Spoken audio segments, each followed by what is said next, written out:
Nak singkir Dr. Mahathir, silalah cuba, kata Kadir. Mereka berasa Muhyiddin sekarang sangat kuat sehingga boleh buat apa saja kerana dia Perdana Menteri, katanya.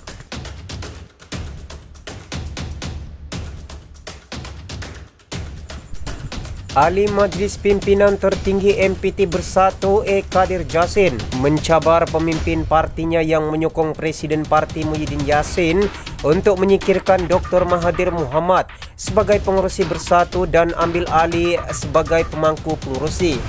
Dengar cerita, Bersatu Selangor cadang Muhyiddin ambil alih Bersatu sebagai pemangku pengerusi. Dalam Bersatu, pengerusi adalah jawatan nombor 1, Presiden nombor 2. Tapi kalau Bersatu Selangor dan mana-mana penyokong Muhyiddin hendak sangat singkir Dr. Mahathir dan naikkan Muhyiddin, saya kata silalah cuba. Tak apa, mereka boleh cuba kalau mereka berasa Muhyiddin sekarang sangat kuat sehingga boleh buat apa saja kerana dia Perdana Menteri, katanya dalam satu hantaran Facebook hari ini. Kadir yang juga bekas penasihat media kepada Mahathir berkata demikian sebagai mengulas kenyataan Bersatu Selangor menyuarakan sokongan terhadap Muhyiddin dalam pertikaian dengan Mahathir. Terdahulu dalam kenyataan hari ini, pengerusi Bersatu Selangor Abdul Rashid Asri berkata pihaknya menyokong Muhyiddin sebagai pemangku pengerusi.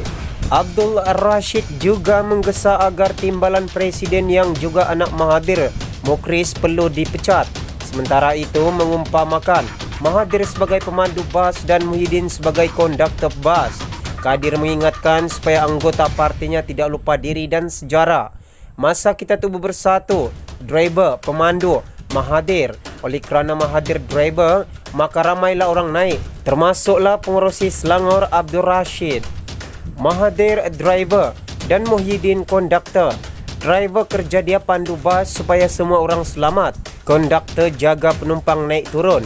Jadi dia kenal ramai orang dan kalau dia mahu, dia boleh kautim dengan penumpang. Jadi dia popular lah. Sekarang penumpang dari Selangor mahu buang Mahathir dan letak Muhyiddin sebagai driver dan konduktor sekaligus macam bas mini. Agaknya pengurusi Selangor ini rasa buang Mahathir dan naikkan Muhyiddin, dia pun naik sama, katanya. Cuma nasihat saya sekali-sekala, cubalah cerminkan muka dan lihatlah cermin belakang. Bahaya lupa sejarah dan lupa diri, tambahnya lagi. Mahathir sebelum ini mempertahankan jawatan pengerusi Bersatu selepas menang tanpa bertanding dalam pemilihan parti yang bakal diadakan selepas pandemik COVID-19. Sementara itu, klip audio hari ini kita keluar PH, satu pembohongan menurut Syed Saddiq. Ini merupakan klip audio ketiga yang dikaitkan dengan mesyuarat Majlis Tertinggi Bersatu pada 23 Februari lalu beredar.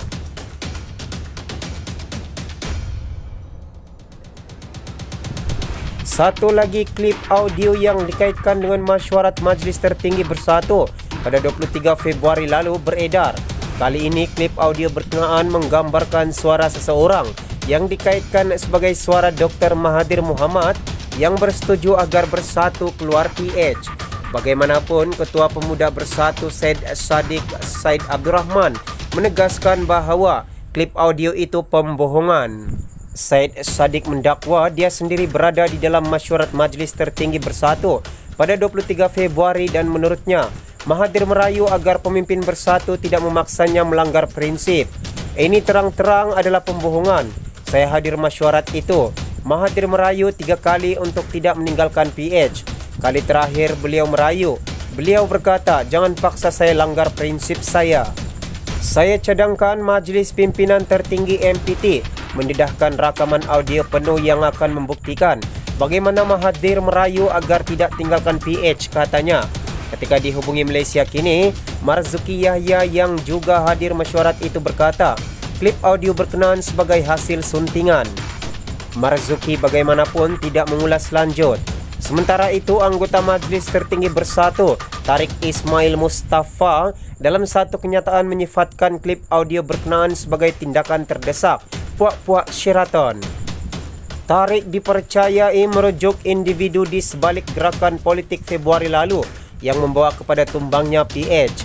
Anehnya, walaupun saya salah seorang ahli MPT yang hadir di mesyuarat tergempar tanggal 23 Februari 2020 tersebut. Tidak sekalipun pada ingatan saya, keputusan dibuat agar menarik diri dari gabungan PH. Hakikatnya usul untuk keluar daripada PH untuk bergabung bersama Mufakat Nasional berakhir dengan keputusan untuk menyerahkan keputusan muktamad kepada Mahathir setelah beliau menilai dan mempertimbangkan dengan teliti usul tersebut. Hakikatnya puak-puak Sheraton semakin terdesak bagi membuktikan kesahihan mereka sehingga sanggup menimbulkan syak wasangka antara Mahathir dan PH serta Perjuangan Asal Bersatu walau apa cara sekalipun, katanya. Ketika dihubungi Malaysia Kini, Tariq juga menafikan Mahathir mengkritik DAP atau Presiden PKR Anwar Ibrahim seperti yang digambarkan rakaman audio berkenaan. Sebaliknya, kata Tariq, Mahathir cuma memohon agar dibenarkan untuk memenuhi janjinya kepada Anwar untuk berundur sebelum habis penggal, dan dia tidak setuju dengan gabungan bersama UMNO kerana mereka akan guna ini untuk putar belit supaya mahkamah tidak buat tindakan kepada mereka, katanya. Terdahulu, klip audio yang didakwa merakamkan mesyuarat MPT Bersatu pada 23 Februari menggambarkan pemimpin Bersatu bersetuju dengan usul untuk meninggalkan PH pada hari itu. Kalau kata hari ini mahu tinggalkan PH, okey, hari ini kita keluar daripada PH, kata suara yang dikaitkan dengan Mahathir. Suara itu juga kedengaran mengatakan bahawa sokongan dari UMNO berubah-ubah, tetapi ini tidak berbeza dengan DAP atau PKR. Kalau bagi masa sikit saja, dia UMNO nanti suka kat saya.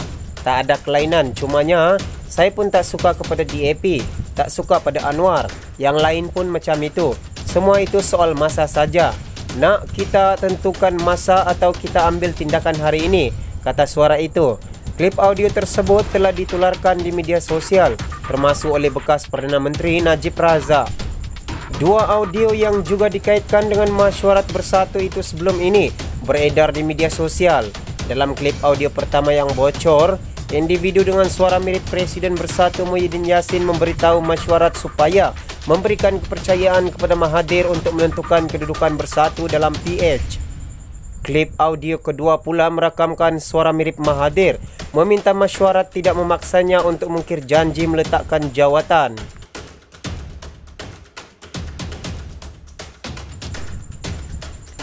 Dalam pada itu, hampir mustahil kerajaan PN kekal hingga PR15, kata Anwar. Mereka takut usul undi tidak percaya akan berjaya, kata pengurusi PH.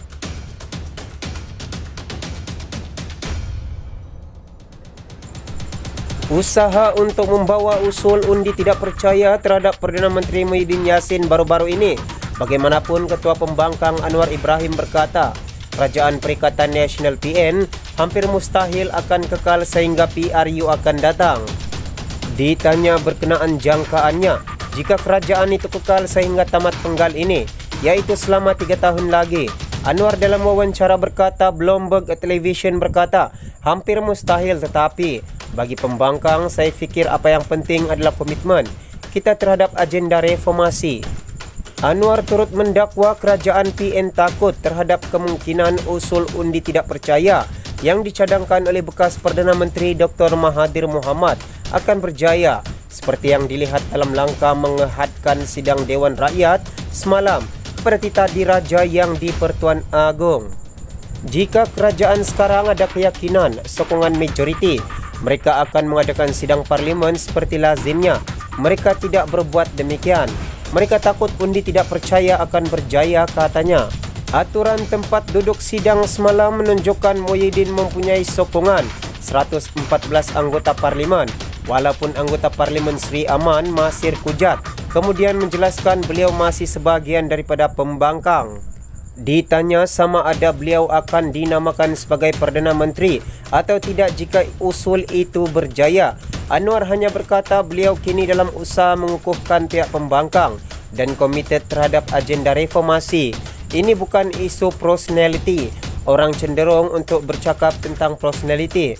Kami di sini, kami terima mandat untuk melaksanakan pembaharuan struktur di negara ini, katanya lagi. Beliau yang juga pengurusi PH berkata, rakyat Malaysia akan terus menggesa ke arah pembaharuan struktur dan bukan hanya perubahan kosmetik berkaitan individu yang dilantik ke tampuk kuasa. Rakyat bukan hanya mahu kita ambil alih. Ambil alih untuk apa? Hanya untuk tukar menteri. Pengambil alihan adalah melaksanakan pembaharuan yang berkesan bagi memastikan cukuplah dengan rasuah, pembaziran, kronisme dan kompromi terhadap kedaulatan undang-undang, katanya. Selain menekankan kepentingan sistem untuk menjaga kebajikan majoriti. Semua sumber berita dipetik dari Malaysia Kini Online.